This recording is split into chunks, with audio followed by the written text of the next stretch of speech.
26મી March 2026 ગુરુવાર।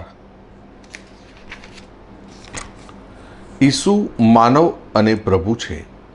યહૂદીઓ ઈસુને માત્ર માનવ તરીકે જુએ છે। તેમને મતે અદૃશ્ય પ્રભુને જોયા પછી માનવ જીવતો ન રહી શકે। એમની એ માન્યતાને લીધે ઈસુ સાથે સંવાદને બદલે વિવાદ થાય છે। આપણે આપણા વિચારો અને માન્યતાઓને જડપણે વળગી રહીએ તો વિખવાદ થાય। પછી એ પતિ પત્ની વચ્ચે થાય કે મા બાપ સંતાન વચ્ચે થાય। આબ્રાહમ સાથેના કરાર મુજબ ઈશ્વર આબ્રાહમને કનાન ભૂમિની મિલકત આપશે, પણ આબ્રાહમ તો કનાન ભૂમિમાં એક પરદેશી તરીકે જ જીવન પૂરું કરે છે। છતાં અદૃશ્ય ઈશ્વર સાથે ગાઢ સંબંધે આ જીવન બંધાયેલો રહે છે।